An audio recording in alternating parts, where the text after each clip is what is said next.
ಕ್ರಿಸ್ತನಲ್ಲಿ ಪ್ರೀತಿಯುಳ್ಳ ದೇವಜನರೇ, ನಿಮ್ಮೆಲ್ಲರನ್ನೂ ಈ ಬೆಳಗಿನ ಪರಿಶುದ್ಧವಾದಂಥ ಆರಾಧನೆಗೆಂದು ಪ್ರೀತಿಯಿಂದ ಸ್ವಾಗತ ಮಾಡುವನಾಗಿದ್ದೇನೆ. ಕ್ಷಣಕಾಲ ನಾವು ಮೌನವಾಗಿರೋಣ. ನಮ್ಮ ತಲೆಗಳನ್ನು ತಗ್ಗಿಸಿ, ನಮ್ಮ ಕಣ್ಣುಗಳನ್ನು ಮುಚ್ಚಿ ಪ್ರಾರ್ಥನಾ ಪೂರ್ವಕವಾಗಿ ನಾವು ಆರಾಧನೆಗೆಂದು ಸಿದ್ಧ.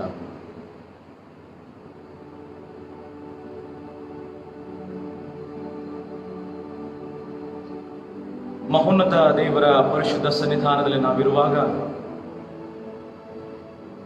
ನಮ್ಮನ್ನು ನಾವು ದೇವರನ್ನು ಆರಾಧಿಸಲು, ಆತ್ಮೀಯ ರೀತಿಯಲ್ಲಿ ಸತ್ಯಕ್ಕೆ ತಕ್ಕ ಹಾಗೆ ಆರಾಧಿಸಲು ನಮ್ಮ ಹೃದಯ, ನಮ್ಮ ಮನಸ್ಸುಗಳನ್ನು ದೇವರ ಕಡೆಗೆ ಕೇಂದ್ರೀಕರಿಸೋಣ.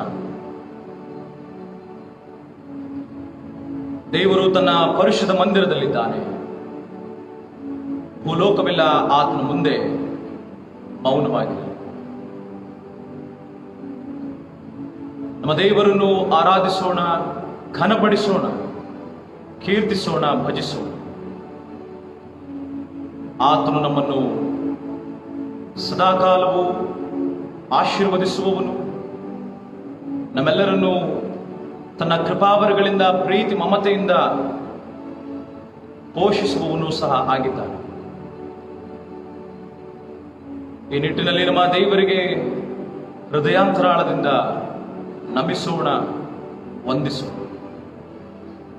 ಈ ಆರಾಧನೆಯು ನಮ್ಮ ಜೀವಿತವನ್ನು ರೂಪಿಸಿ ಕ್ರಿಸ್ತನೊಂದಿಗೆ ನಮ್ಮ ಒಡನಾಟ ಬಾಂಧವ್ಯವು ಬಲಗೊಳ್ಳುವುದಕ್ಕೆ, ಕ್ರಿಸ್ತನ ನಾವು ದಿನನಿತ್ಯ ದರ್ಶನದ ಮೂಲಕವಾಗಿ ನಮ್ಮ ಜೀವನ ಪಾವನವಾಗುವುದಕ್ಕೆ ಸಹಾಯ ಮಾಡಲಿ. ಘನವು ಮಾನವ ಮಹಿಮೆಯು ಈ ಆರಾಧನೆ ಮುಖಾಂತರ ನಮ್ಮ ಕರ್ತನಾದ ಯೇಸು ಕ್ರಿಸ್ತನಿಗೆ ಸಲ್ಲಿಸುವ. ನಮ್ಮ ಈ ಆರಾಧನೆಯ ಆರಂಭ ತಂದೆ, ಕುಮಾರ, ಪವಿತ್ರಾತ್ಮನ ನಾಮದಲ್ಲಿ ಆರಂಭವಾಗಲಿ. ಆಮೆನ್. ಹಾಡುವ ಸಂಗೀತದಲ್ಲಿ 39ನೆಯ ಸಂಗೀತವನ್ನು ಹಾಡೋಣ. ಸಂಗೀತಗಳಲ್ಲಿ 39ನೆಯ ಸಂಗೀತ, ಓ ಬನ್ನಿ ಹಿರಿಕಿರಿಯರೇ ಸುರಾಗವೆತ್ತಿರಿ, ಹೊಸನ್ನ ಎಂದು ಕ್ರಿಸ್ತಗೆ ಹಿಂಪಾಗಿ ಹಾಡಿ. 39ನೆಯ ಸಂಗೀತದ ಮೊದಲ 3 ಚರಣಗಳನ್ನು ಮಾತ್ರ ಹಾಡೋಣ. 39ನೆಯ ಸಂಗೀತದ ಮೊದಲ 3 ಚರಣಗಳನ್ನು ಮಾತ್ರ ಹಾಡೋಣ.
ನಮ್ಮನ್ನು ನಾವು ಪರೀಕ್ಷೆ ಮಾಡಿಕೊಳ್ಳೋಣ.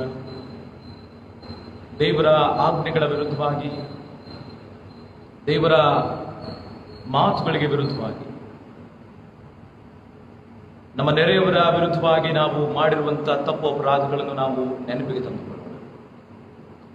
ನಮ್ಮ ಹೃದಯವನ್ನು, ನಮ್ಮ ಮನಸ್ಸುಗಳನ್ನು ಪರೀಕ್ಷಿಸಿಕೊಂಡವರಾಗಿ ಮೊಣಕಾಲೂರಿಕೊಂಡು ನಾವು ಮಾಡಿರುವಂತಹ ತಪ್ಪು ಅಪರಾಧಗಳು, ಪಾಪಕೃತ್ಯಗಳೆಲ್ಲವನ್ನೂ ಸಹ ನಾವು ನಮ್ಮ ಮನಸ್ಸಿಗೆ ತಂದುಕೊಂಡು ದೇವರು ಕ್ಷಮಿಸುವವರು, ಆತನು ನಮ್ಮನ್ನು ಪ್ರೀತಿಸುವವನಾದ ಕಾರಣ ಆತನ ದಯೆಯನ್ನು ಹೊಂದಿಕೊಂಡವರಾಗಿ ಆತನ ಕ್ಷಮಾಪಣೆಯನ್ನು ಹೊಂದುವುದಕ್ಕೆ ನಾವು ಮೊಣಕಾಲೂರಿದವರಾಗಿ ಮೌನವಾಗಿದ್ದು ನಮ್ಮನ್ನು ಪರೀಕ್ಷಿಸಿಕೊಂಡು ನಮ್ಮ ತಪ್ಪು ಅಪರಾಧಗಳೆಲ್ಲವುಗಳಿಗೋಸ್ಕರವಾಗಿ ಕ್ಷಮೆಯನ್ನು ಯಾಚಿಸೋಣ.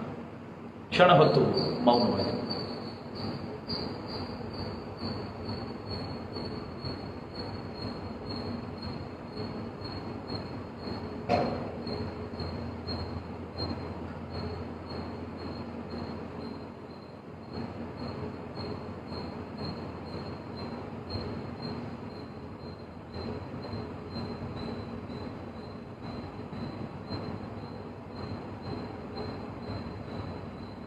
ಪ್ರಾರ್ಥನಾ ಪೂರ್ವಕವಾಗಿ 152ನೇ ಸಂಗೀತದ ಮೊದಲ ಚರಣವನ್ನು ಹಾಡೋಣ. 152ನೇ ಸಂಗೀತದ ಮೊದಲ ಚರಣ, ಕೈಯಲ್ಲಿ ಒಂದು ಇಲ್ಲದೆ ನಿನ್ನ ಹತ್ರ ಬಂದೇ ಕರ್ತನೆ. ಮೊದಲ ಚರಣವನ್ನು ನಾವು ಪ್ರಾರ್ಥನಾ ಪೂರ್ವಕವಾಗಿ ಪಾಪಗಳನ್ನು ಅರಿಕೆ ಮಾಡುವುದರ ಮೂಲಕವಾಗಿ ನಾವು ಹಾಡೋಣ.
ತಪ್ಪು ಅಪರಾಧಗಳನ್ನು ಅರಿಕೆ ಮಾಡುವ ಹಾಗೆ ಕೀರ್ತನೆಗಳ ಸಂಗ್ರಹ 51ನೇ ಕೀರ್ತನೆಯನ್ನು ತೆರೆಯೋಣ. ಕೀರ್ತನೆಗಳ ಸಂಗ್ರಹ 51ನೇ ಕೀರ್ತನೆಯನ್ನು ನಾವು ಪ್ರಾರಂಭದ 13 ವಚನಗಳನ್ನು ಒಟ್ಟಾಗಿ ಓದೋಣ. ಕೀರ್ತನೆಗಳ ಸಂಗ್ರಹ 51ನೇ ಕೀರ್ತನೆ ಮೊದಲನೆಯ ವಚನದಿಂದ 13 ವಚನದವರೆಗೆ ನಾವು ಒಟ್ಟಾಗಿ ಸೇರಿ ಓದೋಣ. ಪ್ರೀತಿ ಸ್ವರೂಪನಾದ ದೇವರೇ, ನನ್ನನ್ನು ಕರುಣಿಸು. ಕರುಣಾನಿಧಿಯೇ, ನನ್ನ ದ್ರೋಹವನ್ನೆಲ್ಲ ಅಳಿಸು. ನನ್ನ ಪಾಪವನ್ನು ಸಂಪೂರ್ಣವಾಗಿ ತೊಳೆದು ಬಿಡು. ನನ್ನ ದೋಷವನ್ನು ಪರಿಹರಿಸಿ ನನ್ನನ್ನು ಶುದ್ಧಿಗೊಳಿಸು. ನಾನು ದ್ರೋಹಿ ಎಂದು ನಾನೇ ಒಪ್ಪಿಕೊಂಡಿದ್ದೇನೆ. ನನ್ನ ಪಾಪವು ಯಾವಾಗಲೂ ನನ್ನ ಮುಂದೆ ಇದೆ. ನಿನಗೆ ತಪ್ಪು ಮಾಡಿದ್ದೇನೆ. ನಿನ್ನ ದೃಷ್ಟಿಗೆ ಕೆಟ್ಟದಾಗಿರುವುದನ್ನೇ ಮಾಡಿದ್ದೇನೆ. ನಿನ್ನ ನಿರ್ಣಯ ನ್ಯಾಯವಾಗಿಯೂ ನಿನ್ನ ತೀರ್ಪು ನಿಷ್ಕಳಂಕವಾಗಿಯೂ ಇರುತ್ತದಲ್ಲ. ಹುಟ್ಟಿದಂದಿನಿಂದ ನಾನು ಪಾಪಿಯೇ, ಮಾತೃ ಗರ್ಭವನ್ನು ಹೊಂದಿದ ದಿನದಿಂದ ದ್ರೋಹಿಯೇ. ಯಥಾರ್ಥ ಚಿತ್ತವೇ ನಿನಗೆ ಸಂತೋಷ. ಸುಜ್ಞಾನದ ರಹಸ್ಯಗಳನ್ನು ನನಗೆ ತಿಳಿಯಪಡಿಸು. ಹಿಸ್ಸೋಪ್ ಗಿಡದ ಬರಲಿನಿಂದ ನೀರನ್ನು ಚಿಮುಕಿಸಿಯೋ ಎಂಬಂತೆ ನನ್ನ ಅಶುದ್ಧತ್ವವನ್ನು ತೆಗೆದು ಆಗ ಶುದ್ಧನಾಗಿರುವೆನು. ನನ್ನನ್ನು ತೊಳೆ, ಆಗ ಹಿಮಕ್ಕಿಂತಲೂ ಬೆಳ್ಳಗಾಗುವೆನು. ನನ್ನಲ್ಲಿ ಸಂಭ್ರಮೋತ್ಸವದ ಧ್ವನಿ ಉಂಟಾಗುವಂತೆ ಮಾಡು. ಆಗ ನೀನು ಜಜ್ಜಿದ ಎಲುಬುಗಳು ಆನಂದ ಪಡುವು. ನನ್ನ ದೋಷಕ್ಕೆ ವಿಮುಖನಾಗು. ನನ್ನ ಪಾಪಗಳನ್ನೆಲ್ಲ ಅಳಿಸು. ದೇವರೇ, ನನ್ನಲ್ಲಿ ಶುದ್ಧ ಹೃದಯವನ್ನು ನಿರ್ಮಿಸು. ನನಗೆ ಸ್ಥಿರಚಿತ್ತವನ್ನು ಅನುಗ್ರಹಿಸಿ ನನ್ನ ನೂತನಪಡಿಸು. ನಿನ್ನ ಸನ್ನಿಧಿಯಿಂದ ನನ್ನನ್ನು ತಳ್ಳಬೇಡ. ನಿನ್ನ ಪರಿಶುದ್ಧಾತ್ಮವನ್ನು ನನ್ನಿಂದ ತೆಗೆಯಬೇಡ. ನಿನ್ನ ರಕ್ಷಣಾನಂದವನ್ನು ನಾನು ತಿರುಗಿ ಅನುಭವಿಸುವಂತೆ ಮಾಡು. ನನ್ನಲ್ಲಿ ಸಿದ್ಧ ಮನಸ್ಸನ್ನು ಹುಟ್ಟಿಸಿ ನನಗೆ ಆಧಾರನಾಗು. ಆಗ ನಿನ್ನ ಮಾರ್ಗವನ್ನು ದ್ರೋಹಿಗಳಿಗೆ ಬೋಧಿಸುವೆನು, ಪಾಪಿಗಳು ನಿನ್ನ ಕಡೆಗೆ ತಿರುಗಿಕೊಳ್ಳುವರು ಎಂಬುದೇ. ತಮ್ಮ ತಪ್ಪು ಅಪರಾಧಗಳನ್ನು ಅರಿಕೆ ಮಾಡಿದವರಿಗೆ ದೇವರ ಕ್ಷಮಾವಚನವು ಇಂತಿದೆ. ಹೀಗಿರಲಾಗಿ ಯಾರಾದರೂ ಕ್ರಿಸ್ತನಲ್ಲಿದ್ದರೆ ಅವರು ನೂತನ ಸೃಷ್ಟಿಯಾದರು. ಈಗೋ ಪೂರ್ವ ಸ್ಥಿತಿ ಹೋಗಿ ಎಲ್ಲವೂ ನೂತನವಾಯಿತು. ಆಮೇಲೆ ಪ್ರಾರ್ಥನೆ ಮಾಡೋಣ. ನಮ್ಮ ಶಿರಗಳನ್ನು ಬಾಗಿ ನಮ್ಮ ಕಣ್ಣುಗಳನ್ನು ಮುಚ್ಚಿ ಕ್ಷಣ ಹೊತ್ತು ನಾವು ಪ್ರಾರ್ಥನೆಯಲ್ಲಿ ನಮ್ಮ ಸಮಯವನ್ನು ಕಳೆಯೋಣ.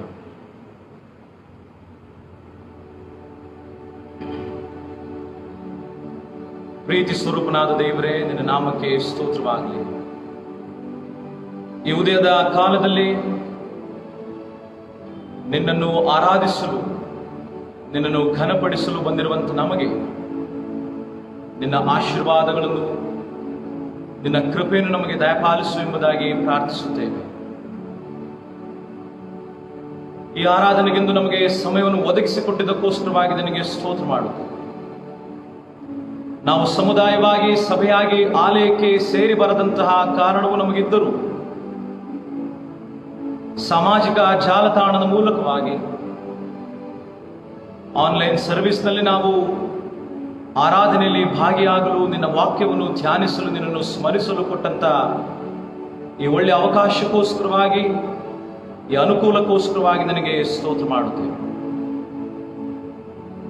ಈ ಆರಾಧನೆಯಲ್ಲಿ ನಿನ್ನ ಪ್ರಸನ್ನತೆ ಇರಲಿ, ನಿನ್ನ ಸಾನ್ನಿಧ್ಯದ ಅನುಭವವನ್ನು ನಮಗೆ ದಯಪಾಲಿಸು ಸ್ವಾಮಿ. ನಾವು ಈ ಸಾಮಾಜಿಕ ಜಾಲತಾಣದ ಮೂಲಕವಾಗಿ ಆರಾಧನೆಯಲ್ಲಿ ಪಾಲ್ಗೊಂಡಿರುವಾಗಲೂ ಚಂಚಲ ಮನಸ್ಸು, ಅಡೆತಡೆಗಳು, ಅಡ್ಡಿ ಆತಂಕಗಳು, ಸೈತಾನನ ಶೋಧನೆಗಳು ಯಾವುದೂ ಸಹ ನಮಗೆ ಬಾರದ ಹಾಗೆ ನೀನು ಕಾಪಾಡಬೇಕೆಂಬುದಾಗಿ ಬೇಡುತ್ತೇವೆ. ನಮ್ಮ ಹೃದಯ, ನಮ್ಮ ಮನಸ್ಸು ನಿನ್ನನ್ನೇ ಕೇಂದ್ರೀಕರಿಸಿಕೊಂಡು ನಿನ್ನನ್ನೇ ಹಂಬಲದಿಂದ ಹಾತೊರೆಯುವುದಕ್ಕೂ, ನಿನ್ನ ವಾಕ್ಯವನ್ನು ಧ್ಯಾನ ಮಾಡುವುದಕ್ಕೂ ಕಾತುರದಿಂದ ಕಾಯುತ್ತಿದೆ ಸ್ವಾಮಿ. ನಮ್ಮ ಮಧ್ಯದಲ್ಲಿ ಇಳಿದು ಬಂದು ನಮ್ಮೊಡನೆ ಮಾತನಾಡು. ನಮಗೆ ಅನುಗ್ರಹಿಸಬೇಕಾದಂಥ ಆಶೀರ್ವಾದಗಳನ್ನು, ಕೃಪಾವರಗಳನ್ನು ನೀನು ದಯಪಾಲಿಸು. ಈ ಸಾಮಾಜಿಕ ಜಾಲತಾಣದ ಮೂಲಕವಾಗಿ ನಾವು ಆರಾಧಿಸುವಂಥ ವೇಳೆಯಲ್ಲಿ ನಾವಿರುವಂತಹ ಸ್ಥಳ, ನಾವಿರುವಂತಹ ಮನೆ, ನಮ್ಮ ಪರಿಸ್ಥಿತಿ ಸಂದರ್ಭಗಳಲ್ಲಿ ನಮ್ಮ ಮಧ್ಯದೊಳಗೆ ಬಂದು ನೀನು ಪ್ರಸನ್ನನಾಗಿ ನಿನ್ನ ಸಾನ್ನಿಧ್ಯದ ಅನುಭವವನ್ನು ನಮಗೆ ದಯಪಾಲಿಸಿಕೊಟ್ಟು ನಿನ್ನ ಆಶೀರ್ವಾದಗಳನ್ನು ದಯಪಾಲಿಸಬೇಕೆಂಬುದಾಗಿ ನಿನ್ನಲ್ಲಿ ಪ್ರಾರ್ಥನೆ ಮಾಡುತ್ತೇವೆ. ಇಂತಹ ಅನಾನುಕೂಲತೆಯ ಸಂದರ್ಭದಲ್ಲಿಯೂ ಸಹ ನಿನ್ನನ್ನು ಆರಾಧಿಸುವಂತಹ ಸಮಯ, ಅವಕಾಶವನ್ನು ನಮಗೆ ದಯಪಾಲಿಸದೆ ನಿನಗೆ ಅನಂತ ಉಪಕಾರಗಳನ್ನು ಹೇಳುತ್ತೇವೆ ಸ್ವಾಮಿ. ಎಲ್ಲಿ ಇಬ್ಬರಾಗಲಿ ಮೂವರಾಗಲಿ ನನ್ನ ಹೆಸರಿನಲ್ಲಿ ಸೇರಿ ಬರುತ್ತಾರೋ ಅಲ್ಲಿ ನಾನಿರುತ್ತೇನೆ ಎಂಬುದಾಗಿ ನೀನು ಹೇಳಿದ್ದಿ. ನಿನ್ನ ಪ್ರಸನ್ನತೆ, ನಿನ್ನ ಅನುಭವದೊಂದಿಗೆ ನಾವು ಆರಾಧಿಸಲು ಸಹಾಯ ಮಾಡು. ಆತ್ಮೀಯ ರೀತಿಯಲ್ಲಿ ಸತ್ಯಕ್ಕೆ ತಕ್ಕ ಹಾಗೆ ನಾವು ಇರುವಂತ ಸ್ಥಳದಲ್ಲೇ ಆರಾಧಿಸುವಾಗ ನಿನ್ನ ಆಶೀರ್ವಾದಗಳಿಂದ, ಕೃಪೆಯಿಂದ, ಪ್ರೀತಿಯಿಂದ, ಮಮತೆಯಿಂದ, ವಾತ್ಸಲ್ಯದಿಂದ ನಮ್ಮನ್ನು ತುಂಬಿಸಿ ಮುನ್ನಡೆಸು ಎಂಬುದಾಗಿ ಪ್ರಾರ್ಥಿಸ್ತೇವೆ. ಈ ಆರಾಧನೆ ಮುಖಾಂತರ ನಾವು ನಿನ್ನ ದರ್ಶನವನ್ನು ಪಡೆದು ನಮ್ಮ ಜೀವಿತ ನಿನ್ನ ಮಾರ್ಗದಲ್ಲಿ ನಡೆಯುವುದಕ್ಕೆ ನೀ ಬಯಸುವಂತಹ, ನೀನು ಇಚ್ಛಿಸುವಂತಹ ರೀತಿಯಲ್ಲಿ ಸಾಗಿಸಿಕೊಂಡು ಹೋಗುವುದಕ್ಕೆ ನಮಗೆ ಸಹಾಯವಿಲ್ಲ. ಘನವು, ಮಾನವು, ಮಹಿಮೆಯು ಈ ಆರಾಧನೆ ಮುಖಾಂತರ ನೀನು ಹೊಂದಿಕೊ. ಯೇಸುವಿನ ನಾಮದಲ್ಲಿ ಈ ಆರಾಧನೆ ನಮ್ಮನ್ನು ನಿನ್ನ ಕೈಗಳಿಗೆ ಒಪ್ಪಿಸ್ತಾ ದೀನತೆಯಿಂದ ಈ ವಿಜ್ಞಾಪನೆಗಳನ್ನು ನಿನಗೆ ಸಲ್ಲಿಸ್ತೇವೆ. ಆಮೇಲೆ ಈ ದಿನಕ್ಕೆ ನೇಮಕವಾದ ವೇದ ಭಾಗವನ್ನು ಆಲಿಸೋಣ. ಸುವಾರ್ತಾ ಭಾಗದಲ್ಲಿ ಯೋಹಾನನು ಬರೆದ ಸುವಾರ್ತೆ 20ನೇ ಅಧ್ಯಾಯ 24ನೇ ವಚನದಿಂದ 29ನೇ ವಚನದವರೆಗೆ. ಯೋಹಾನನು ಬರೆದ ಸುವಾರ್ತೆ 20ನೇ ಅಧ್ಯಾಯ 24ನೇ ವಚನದಿಂದ 29ನೇ ವಚನದವರೆಗೆ ನಾವು ಆಲಿಸೋಣ.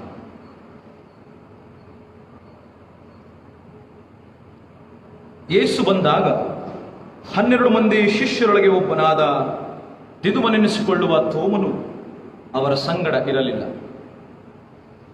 ಆದುದರಿಂದ ಉಳಿದ ಶಿಷ್ಯರು ನಾವು ಸ್ವಾಮಿಯನ್ನು ನೋಡಿದ್ದೇವೆ ಎಂದು ಅವನಿಗೆ ಹೇಳಿದರು. ಅದಕ್ಕೆ ಅವನು, ನಾನು ಆತನ ಕೈಗಳಲ್ಲಿ ಮೊಳೆಗಳಿಂದಾದ ಗಾಯವನ್ನು ನೋಡಿ ಆ ಮೊಳೆಯ ಗಾಯದಲ್ಲಿ ನನ್ನ ಬೆರಳನ್ನು ಇಟ್ಟು ಆತನ ಪಕ್ಕೆಯಲ್ಲಿ ನನ್ನ ಕೈಯನ್ನು ಹಾಕಿದ ಹೊರತು ನಿಮ್ಮ ಮಾತನ್ನು ನಂಬುವುದೇ ಇಲ್ಲ ಅಂದನು. 8 ದಿವಸಗಳಾದ ಮೇಲೆ ಆತನ ಶಿಷ್ಯರು ತಿರುಗಿ ಒಳಗಿದ್ದಾಗ ತೋಮನೂ ಅವರ ಸಂಗಡ ಇದ್ದನು. ಬಾಗಿಲುಗಳು ಮುಚ್ಚಿದ್ದವು. ಆಗ ಯೇಸು ಬಂದು ನಡುವೆ ನಿಂತು, ನಿಮಗೆ ಸಮಾಧಾನವಾಗಲಿ ಅಂದನು. ಆಮೇಲೆ ತೋಮನಿಗೆ, ನಿನ್ನ ಬೆರಳನ್ನು ಈ ಕಡೆ ಚಾಚಿ ನನ್ನ ಕೈಗಳನ್ನು ಮುಟ್ಟಿ ನೋಡು, ನಿನ್ನ ಕೈ ಚಾಚಿ ನನ್ನ ಪಕ್ಕೆಯಲ್ಲಿ ಹಾಕು, ನಂಬದವನಾಗಿರಬೇಡ, ನಂಬುವವನಾಗು ಎಂದು ಹೇಳಿದನು. ತೋಮನು ಆತನಿಗೆ, ನನ್ನ ಸ್ವಾಮಿ ನನ್ನ ದೇವರು ಎಂದು ಹೇಳಿದನು. ಯೇಸು ಅವನಿಗೆ, ನೀನು ನನ್ನನ್ನು ನೋಡಿದ್ದರಿಂದ ನಂಬಿದ್ದಿ, ನೋಡದೆ ನಂಬಿದವರು ಧನ್ಯರು ಎಂದು ಹೇಳಿದರು. ಕ್ರಿಸ್ತನೇ, ನಿನಗೆ ಸ್ತೋತ್ರವಾಗಲಿ.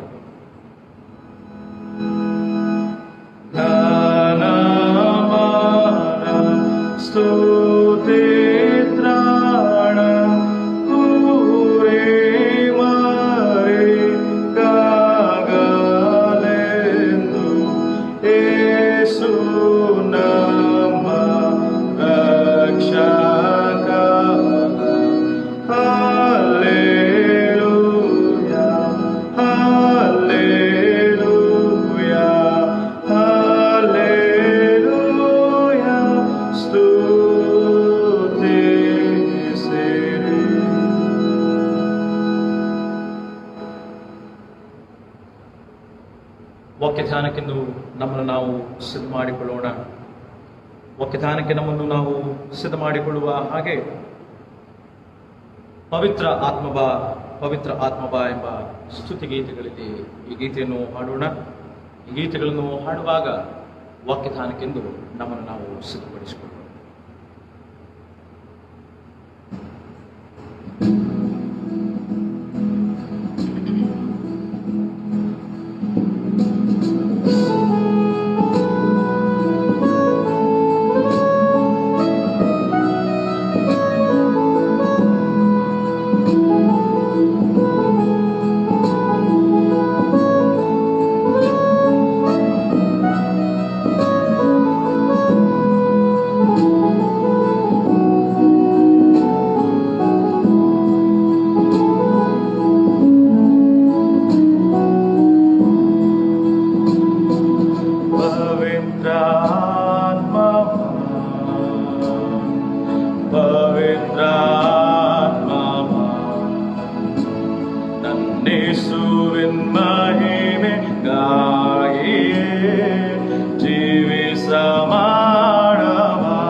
ಶಿರವನ್ನು ಬಾಗಿ ಕರವನ್ನು ಜೋಡಿಸಿ ಪ್ರಾರ್ಥನೆಯ ಸಲ್ಲಿಸುವೆ.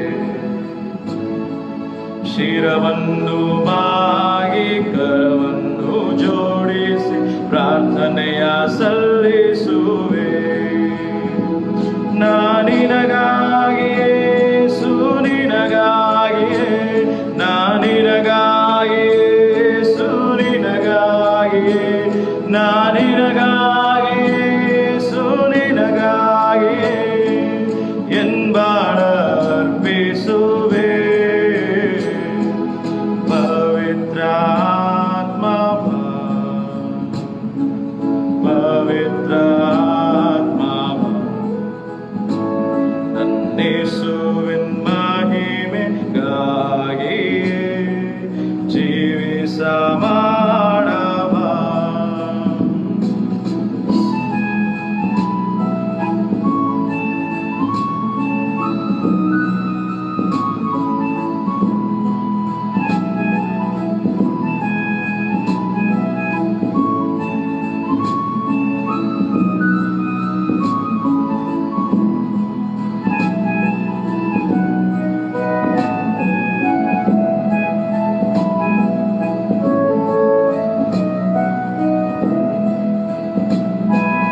ಯೇಸುವೆ ಮಾರ್ಗವು, ಯೇಸುವೆ ಸತ್ಯವು, ಯೇಸುವೆ ನನ್ನ ಜೀವವು, ಯೇಸುವೆ ನನ್ನ ಪ್ರಭು. ಯೇಸುವೆ ಮಾರ್ಗವು, ಯೇಸುವೆ ಸತ್ಯವು, ಯೇಸುವೆ ನನ್ನ ಜೀವವು, ಯೇಸುವೆ ನನ್ನ ಪ್ರಭು. ನಾನಿನಗಾಗಿಯೇ ಸುನಿನಗಾಗಿಯೇ ನಾನಿನಗಾಗಿಯೇ ಸುನಿನಗಾಗಿಯೇ ನಾನಿನಗಾಗಿಯೇ ಸುನಿನಗಾಗಿಯೇ ಎನ್ಬಾಳ ಅರ್ಪಿಸುವೆ. ಪವಿತ್ರಾತ್ಮ ಪವಿತ್ರಾತ್ಮ ನನ್ನೇಸುವಿನ ಮಹಿಮೆಗಾಗಿಯೇ ಜೀವಿಸ ಮಾಡವ. ಜೀವಿಸ ಮಾಡವ. ಜೀವಿಸ ಮಾಡವ.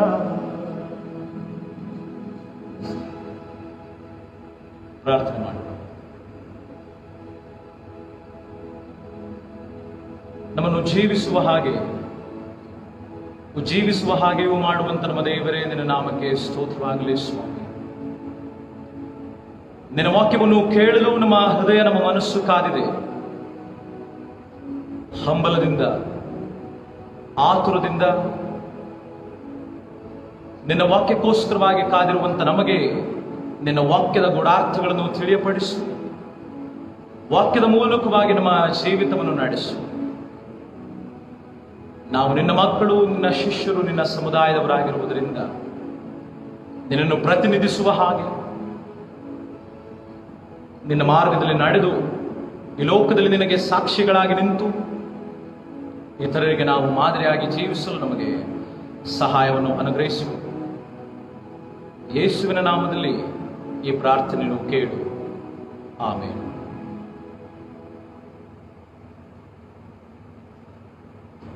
ಕರ್ತನಲ್ಲಿ ಪ್ರೀತಿಯುಳ್ಳ ದೇವಜನರೇ, ಅನಿರೀಕ್ಷಿತವಾದಂತಹ ಪರಿಸ್ಥಿತಿಯು ಇಂದು ನಮ್ಮ ಸಭೆಗಳಲ್ಲಿ ಎದುರಾಗಿರುವಂಥದ್ದು ತಮ್ಮೆಲ್ಲರಿಗೂ ತಿಳಿದೇ ಇದೆ. ಅನೇಕರಿಗೆ ಗೊಂದಲಮಯವಾದಂತಹ ವಾತಾವರಣ ಕೂಡಿದವುಗಳಾಗಿವೆ. ಯಾಕಂದರೆ ದಿಢೀರ್ ಎಂಬುದಾಗಿ ಮಾನ್ಯ ಬಿಷಪರು ನಮಗೆ ಆದೇಶವನ್ನು ಹೊರಡಿಸಿ ಇಂದಿನಿಂದ, ಅಂದರೆ ಈ ಭಾನುವಾರ ದಿನದಿಂದ ಈ ತಿಂಗಳ ಪೂರ್ತಿ ನಾವು ಆನ್ಲೈನ್ ಸರ್ವಿಸ್ ಮೂಲಕವಾಗಿ ಇಲ್ಲವೇ ಪ್ರೀ ರೆಕಾರ್ಡೆಡ್ ಸರ್ವಿಸ್ ಮೂಲಕವಾಗಿ ನಮ್ಮ ಸಭಿಕರಿಗೆ ಆರಾಧನೆಯನ್ನು ತಲುಪಿಸಬೇಕು, ಆರಾಧನೆಯಲ್ಲಿ ಭಾಗಿಯಾಗುವುದಕ್ಕೆ ಅವಕಾಶ ಮಾಡಿಕೊಡಬೇಕು ಎಂಬುದಾಗಿ ನೀಡಿರುತ್ತಾರೆ. ಈ ನಿಟ್ಟಿನಲ್ಲಿ ಹಲವರಿಗೆ ವಿಷಯಗಳು ಸರಿಯಾದ ಮಾಹಿತಿಯೊಂದಿಗೆ ತಿಳಿದಿದೆ, ಕೆಲವರಿಗೆ ತಿಳಿದಿಲ್ಲ. ಹೀಗಿರುವುದರಿಂದ ಇನ್ನೊಂದು ಆವೃತ್ತಿ ತಮ್ಮಲ್ಲಿ ತಿಳಿಸುವುದೇನೆಂದರೆ, ಇಂದಿನಿಂದ ಈ ತಿಂಗಳು ಪೂರ್ತಿ ಇನ್ನು ಮುಂದಿನ ಆದೇಶ ಬರುವ ತನಕ ನಾವು ಆಲಯದಲ್ಲಿ ಯಾವುದೇ ವಿಧವಾದಂತಹ ಆಧ್ಯಾತ್ಮಿಕ ಚಟುವಟಿಕೆಗಳು, ಅಂದರೆ ಆರಾಧನೆಗಳಿಗಾಗಲಿ, ಪ್ರಾರ್ಥನೆಗಳಿಗಾಗಲಿ, ಉಪವಾಸ ಪ್ರಾರ್ಥನೆಗಳಿಗಾಗಲಿ ಯಾವುದೊಂದರಲ್ಲಿಯೂ ಸಹ ನಾವು ಭಾಗಿಯಾಗುವುದಕ್ಕೆ ಸಾಧ್ಯವಿಲ್ಲ. ಇಂತಹ ಕಷ್ಟದ ಪರಿಸ್ಥಿತಿಯನ್ನು ನಾವೆಲ್ಲರೂ ಸಹಕರಿಸುವಂತೆ, ನಾವು ಪರಸ್ಪರ ಆನ್ಲೈನ್ ಮೂಲಕವಾಗಿ ಆರಾಧನೆಯಲ್ಲಿ ಭಾಗಿಯಾಗುವಂತೆ ನಿಮ್ಮನ್ನು ನಾನು ಪ್ರೀತಿಯಿಂದ ಕೇಳಿಕೊಳ್ಳುತ್ತೇನೆ. ಹಾಗೆಯೇ ಸಹಕರಿಸುವಂತೆ ನಿಮ್ಮಲ್ಲಿ ವಿನಂತಿಸಿಕೊಳ್ಳುತ್ತೇನೆ. ಈ ಕಷ್ಟಕರ ಸಂಗತಿಗೆ ನಾನು ವಿಷಾದಿಸುತ್ತೇನೆ.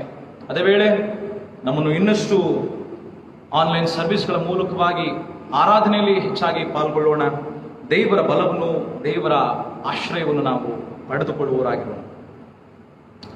ನಮ್ಮ ಈ ದಿನದ ವಾಕ್ಯ ಧ್ಯಾನಕ್ಕೆ ನಮಗೆ ಕೊಡಲ್ಪಟ್ಟಂತಹ ವಿಷಯ encounter with the risen lord ಎಂಬುದಾಗಿ ಆಂಗ್ಲ ಭಾಷೆಯಲ್ಲಿ ಹೇಳ್ತಾರೆ. Encounter with the risen lord, ಪುನರುತ್ಥಿತ ಕರ್ತನನ್ನು ನಾವು ಸಂಧಿಸುವಂಥದ್ದು ಎಂಬುದಾಗಿ ಕನ್ನಡದಲ್ಲಿ ನಾವು ಹೇಳಬಹುದು. ಸಾಧಾರಣವಾಗಿ ಎನ್ಕೌಂಟರ್ ಎಂಬುದಾಗಿ ಹೇಳುವಾಗ ನಮಗೆ ನೆನಪಾಗುವಂಥದ್ದೇನೆಂದರೆ, ಪೊಲೀಸರು ಎನ್ಕೌಂಟರ್ ಮಾಡ್ತಾರೆ. ಪೊಲೀಸ್ ಇಲಾಖೆಯಿಂದ ಕ್ರಿಮಿನಲ್ಗಳನ್ನು ಅಥವಾ ತಪ್ಪಿತಸ್ಥರನ್ನು ಅವರಿಗೆ ಎನ್ಕೌಂಟರ್ ಮಾಡುವುದರ ಮೂಲಕವಾಗಿ ಅನೇಕ ಅಪರಾಧಿಗಳು, ಕ್ರಿಮಿನಲ್ಗಳು ಪೊಲೀಸರ ಗುಂಡಿಗೆ ಬಲಿಯಾಗ್ತಾರೆ. ಇನ್ನು ಬೇರೊಂದು ರೀತಿಯಾದಂತಹ ಎನ್ಕೌಂಟರ್ಗಳನ್ನು ನಾವು ಗಮನಿಸುವಾಗ, ನಾವು ಅನೇಕ ವ್ಯಕ್ತಿಗಳನ್ನು ಸಂಧಿಸುವಾಗ ಕೆಲವೊಮ್ಮೆ ನಮಗೆ ಅಚ್ಚರಿ ಉಂಟಾಗ್ತದೆ, ಸಂತೋಷ ಉಂಟಾಗ್ತದೆ. ಕಣ್ಣೀರು, ಹಾವಭಾವಗಳಲ್ಲಿ ಬದಲಾವಣೆಗಳು ಮತ್ತು ನಮ್ಮ ಜೀವಿತದಲ್ಲಿ, ನಮ್ಮ ಮುಖದಲ್ಲಿ, ನಮ್ಮ ಭಾವನೆಗಳಲ್ಲಿ ಹಲವು ರೀತಿಯಾದಂತಹ ಬದಲಾವಣೆಗಳು, ಏರುಪೇರುಗಳನ್ನು ನಾವು ಕಾಣ್ತೀವಿ. ಆದರೆ ವಾಕ್ಯದಲ್ಲಿ ಪುನರುತ್ಥಿತ ಕರ್ತನ ದರ್ಶನ ಅಥವಾ ಪುನರುತ್ಥಿತ ಕರ್ತನನ್ನು, ನಮ್ಮ ಯೇಸು ಕ್ರಿಸ್ತನನ್ನು ಸಂಧಿಸುವಾಗ ನಮ್ಮಲ್ಲಿ ಒಂದು ರೀತಿಯಾದಂಥ ಮಾರ್ಪಾಡು, ರೂಪಾಂತರ, ಬದಲಾವಣೆ, ಪರಿವರ್ತನೆಗಳನ್ನು ನಾವು ಕಾಣುವಂಥ ಸನ್ನಿವೇಶಗಳನ್ನು ಈ ದಿನದ ವಾಕ್ಯ ಭಾಗದ ಮೂಲಕವಾಗಿ ನಾವು ಅರ್ಥೈಸಿಕೊಳ್ಳುತ್ತೇವೆ. ಪುನರುತ್ಥಿತ ಕರ್ತನಾದ ಯೇಸು ಕ್ರಿಸ್ತನ ಸಂಧಿಸುವಿಕೆ ನಮ್ಮೆಲ್ಲರ ಬದುಕು ಈ ದಿನದ ವಾಕ್ಯ ಧ್ಯಾನದ ಮೂಲಕವಾಗಿ ನಮ್ಮ ಪೂರ್ವ ಸ್ವಭಾವಗಳು, ಶಾರೀರಿಕ ಸಂಬಂಧಗಳು ಅಥವಾ ಇಹಲೋಕದ ಬಾಂಧವ್ಯಗಳು ಇವೆಲ್ಲವನ್ನು ತ್ಯಜಿಸಿ ವಾಕ್ಯವು ನಮ್ಮನ್ನು ಮುನ್ನಡೆಸುವಂತಹ ಮಾರ್ಗದಲ್ಲಿ ನಾವು ದೇವರ ಕಡೆಗೆ, ದೇವರ ಸಹವಾಸದಲ್ಲಿ, ದೇವರ ನಂಬಿಕೆಯಲ್ಲಿ, ದೇವರೊಂದಿಗೆ ಬದುಕುವಂತಹ ಸದ್ಭಕ್ತ ಜನರು, ದೇವಭಕ್ತರು, ವಿಶ್ವಾಸಿಗಳು ನಾವಾಗುವಂತೆ ಸಹಾಯ ಮಾಡುವಂಥದ್ದಾಗಿದೆ. ಇಂದಿಗೆ ಕೊಡಲ್ಪಟ್ಟಂತಹ 3 ಪರಿಚ್ಛೇದಗಳು ಆದಿಕಾಂಡ ಪುಸ್ತಕ 32ನೇ ಅಧ್ಯಾಯ 22ನೇ ವಚನದಿಂದ 32ನೇ ವಚನದವರೆಗೆ. ಮೊದಲ ಭಾಗ ಹಳೆ ಒಡಂಬಡಿಕೆಯಲ್ಲಿ ಆದಿಕಾಂಡ ಪುಸ್ತಕ 32ನೇ ಅಧ್ಯಾಯ 22ರಿಂದ 32ನೇ ವಚನವನ್ನು ಗಮನಿಸುವಾಗ, ಯಾಕೋಬನ ಕುರಿತಾದಂತಹ, ಇಸಾಕನ ಮಗನಾದಂತಹ ಯಾಕೋಬನ ಕುರಿತಾದಂತಹ ಚರಿತ್ರೆ ಅಥವಾ ಘಟನೆಯನ್ನು ನಮಗೆ ಇಲ್ಲಿ ತಿಳಿಸುವಂಥದ್ದಾಗಿದೆ ಈ ಪರಿಚಯ. ಯಾಕೋಬ ತನ್ನ ಅಣ್ಣನಾದ ಏಸಾವನಿಗೆ ತನ್ನ ಚೊಚ್ಚಲತನವನ್ನು ಪಡಕೊಂಡು ಮೋಸ ಮಾಡಿದ್ದ. ತನ್ನ ತಂದೆಯ ಬಳಿಯಲ್ಲಿ ಏಸಾವನಿಗೆ ಹೊಂದಬೇಕಾದಂತಹ ಆ ಆಶೀರ್ವಾದವನ್ನು, ಚೊಚ್ಚಲತನದ ಆಶೀರ್ವಾದವನ್ನು ತನಗೆ ಬರಮಾಡಿಸಿಕೊಳ್ಳುವುದಕ್ಕೆ ತನ್ನ ತಾಯಿಯೊಂದಿಗೆ, ರೆಬೆಕ್ಕಳೊಂದಿಗೆ ಸೇರಿ ಆಶೀರ್ವಾದವನ್ನು ತಂದೆಯ ಮೂಲಕವಾಗಿ ಪಡೆದುಕೊಳ್ಳುತ್ತಾನೆ. ಈ ಮೂಲಕವಾಗಿ ಯಾಕೋಬ ತನ್ನ ಹೆತ್ತ ತಂದೆ ತಾಯಿಗಳಿಗೆ, ತನ್ನ ಸಹೋದರನಾದಂಥ ಅಣ್ಣನಿಗೆ ಮತ್ತು ಸೃಷ್ಟಿಕರ್ತನಾದಂತಹ ದೇವರಿಗೆ ಒಂದು ರೀತಿಯಾದಂಥ ಮೋಸ ಮಾಡುವಂತಹ ಕೃತ್ಯವನ್ನು ನಾವು ಕಂಡಿದ್ದೇವೆ, ಓದಿದ್ದೇವೆ, ತಿಳ್ಕೊಂಡಿದ್ದೇವೆ. ಆತನು ತನ್ನ ಅಣ್ಣನಾದ ಏಸಾವನನ್ನು ಸಂಧಿಸುವುದಕ್ಕೆ ಬರುವ ಮುನ್ನ ದೇವರ ದರ್ಶನವನ್ನು ಆತನು ಪಡೆಯುವನಾಗಿದ್ದ. ದೇವರ ದರ್ಶನವನ್ನು ಎಬ್ಬೋ ಹೊಳೆಯ ಸ್ಥಳದಲ್ಲಿ ಆತನು ಹೋಗುವಂತಹ ವೇಳೆಯಲ್ಲಿ ದೇವರ ದರ್ಶನವನ್ನು ಪಡೆದವನಾಗಿರುವಾಗ ಆ ದೇವರೊಂದಿಗೆ ಹೋರಾಟ ಮಾಡ್ತಾನೆ. ಯಬ್ಬೋಕ್ ಎಂಬುದಾಗಿ ಹೇಳುವಾಗ ಹೋರಾಟ ಎಂಬುದಾಗಿ ಅದರ ಅರ್ಥವಾಗಿದೆ. ಹಾಗಾದರೆ ದೇವರೊಂದಿಗೆ ಆತನು ಹೋರಾಟ ಮಾಡುವಂಥ ವೇಳೆಯಲ್ಲಿ ಯಾಕೋಬನು ತನ್ನ ಹಿಂದಿನ ಎಲ್ಲ ಸ್ವಭಾವಗಳು, ಮೋಸತನ, ಹಲವು ರೀತಿಯಾದಂಥ ಸಂಗತಿಗಳನ್ನು ಆತನು ದೇವರ ಸಂಗಡ ಹೋರಾಟ ಮಾಡಿ ಗೆದ್ದು ಆತನು ಬದಲಾವಣೆಯನ್ನು, ಪರಿವರ್ತನೆಯನ್ನು, ರೂಪಾಂತರವಾಗುವುದನ್ನು ಅಲ್ಲಿ ನಾವು ಕಾಣ್ತೀವಿ. ಯಾಕೋಬನು ದೇವರ ಸಂಗಡ ಹೋರಾಟ ಮಾಡಿ ಗೆದ್ದದರಿಂದ, ದೇವರೊಂದಿಗೆ ಹೋರಾಡಿ ಗೆದ್ದವನಾದ ಕಾರಣ 28ನೇ ವಚನದಲ್ಲಿ ಹೇಳ್ತದೆ, ಇನ್ನು ಮೇಲೆ ನೀನು ಯಾಕೋಬನೆನಿಸಿಕೊಳ್ಳುವುದಿಲ್ಲ, ದೇವರ ಸಂಗಡಲು ಮನುಷ್ಯರ ಸಂಗಡಲು ಹೋರಾಡಿ ಗೆದ್ದವನಾದ್ದರಿಂದ ನಿನಗೆ ಇಸ್ರಾಯೇಲ್ ಎಂದು ಹೆಸರುಂಟಾಗುವುದು ಎಂದು ದೇವರು ಹೇಳುವನಾಗಿದ್ದಾನೆ.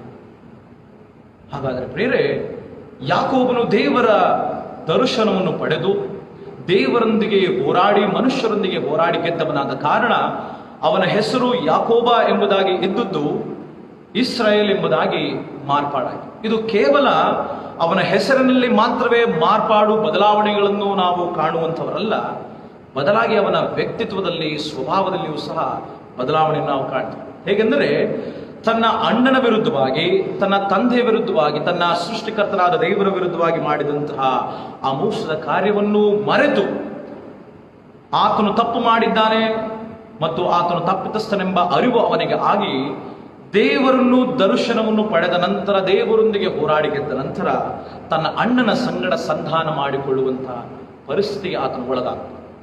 ಯಾಕಂದ್ರೆ ಅವನಿಗೆ ತನ್ನ ಮೋಸದ ಅರಿವಾಯಿತು. ದೇವರ ದರ್ಶನದ ಮೂಲಕವಾಗಿ ದೇವರನ್ನು ಕಂಡ ನಂತರ, ದೇವರೊಂದಿಗೆ ಹೋರಾಡಿದ ನಂತರ, ನಾನು ನನ್ನ ಅಣ್ಣನಿಗೆ, ನನ್ನ ತಂದೆಗೆ ಮೋಸ ಮಾಡಿ ಚೊಚ್ಚಲುತನವನ್ನು ಪಡೆದಿದ್ದೇನೆ.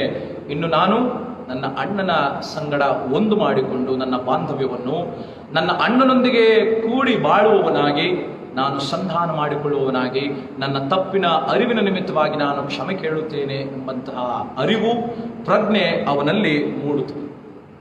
ಯಾಕೋಬನು ಇನ್ನು ಯಾಕೋಬನೆನಿಸಿಕೊಳ್ಳದೆ ಇಸ್ರಾಯೇಲ್ ಎಂಬುದಾಗಿ ಎನಿಸಿಕೊಳ್ಳುವಂತಹ ಹೆಸರು ಹೊಂದಿದಂಥ ಯಾಕೋಬನಿಗೆ ಅವನಲ್ಲಿ ಬದಲಾವಣೆ, ಮಾರ್ಪಾಡು ಎನ್ನುವಂಥದ್ದು ಈ ಹಿಂದಿನ ಎಲ್ಲ ಮೋಸದ ಸಂಗತಿಗಳು, ಚೊಚ್ಚಲತನವನ್ನು ಕಿತ್ತುಕೊಂಡಂಥದ್ದು ಅದು ತಪ್ಪು ಎನ್ನುವಂತಹ ಅರಿವು ಅವನ ಆಗಿ, ತದನಂತರದಲ್ಲಿ ಅವನು ತನ್ನ ಅಣ್ಣನೊಂದಿಗೆ ಒಂದಾಗ್ತಾನೆ. ತನ್ನ ಕುಟುಂಬದ ಪರಿವಾರದವರು ಎಲ್ಲರೂ ಸಹ ಒಂದಾಗಿ ಏಸಾವನ ಕುಟುಂಬದವರೊಂದಿಗೆ ಒಂದಾಗುವಂಥವರಾಗಿರ್ತಾರೆ. ಹಾಗಾದರೆ ಈ ಪರಿಚ್ಛೇದದ ಮೂಲಕವಾಗಿ ನಮಗೆ ತಿಳಿಸುವಂತಹ ವಿಷಯ, ಯಾಕೋಬನ ಮೋಸತನ, ಯಾಕೋಬನ ಹಿಂದಿನ ಸ್ವಭಾವ ದೇವರ ದರ್ಶನವನ್ನು ಪಡೆದ ನಂತರ ಬದಲಾವಣೆಗೆ, ರೂಪಾಂತರಕ್ಕೆ ಕಾರಣವಾಯಿತು ಎಂಬುದಾಗಿ ನಾವು ಅರ್ಥ ಮಾಡಿಕೊಳ್ಳಬಹುದು.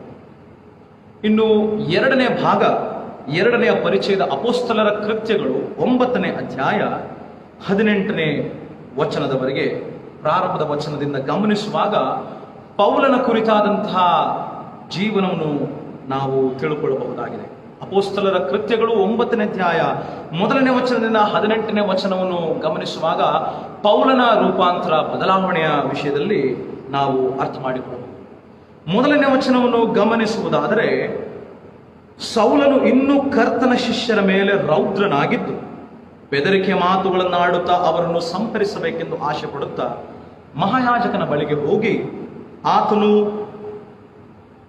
ಅಪ್ಪಣೆಯ ಮೇರೆಗೆ ಮತ್ತು ಪತ್ರವನ್ನು ಬರೆಸಿಕೊಂಡವನಾಗಿ ಯೇಸುವನ್ನು ಆರಾಧಿಸುವಂತಹ, ಯೇಸುವಿನ ಅನುಯಾಯಿಗಳಾಗಿರುವಂತಹ, ಯೇಸು ಕ್ರಿಸ್ತನನ್ನು ಆರಾಧಿಸಲು ಸಭೆ ಕೂಡುವಂಥವರನ್ನು ಬೇಡಿ ಹಾಕಿಸಿ ಅವರನ್ನು ಸೆರೆಮನೆಗೆ ಕೊಂಡೊಯ್ಯುತ್ತಿದ್ದ, ಸೆರೆಮನೆ ಒಳಗೆ ಹಾಕುತ್ತಿದ್ದ ಎಂಬುದಾಗಿ ಅಲ್ಲಿ ಬರೆಯಲ್ಪಟ್ಟದನ್ನು ನಾವು ನೋಡಬಹುದು.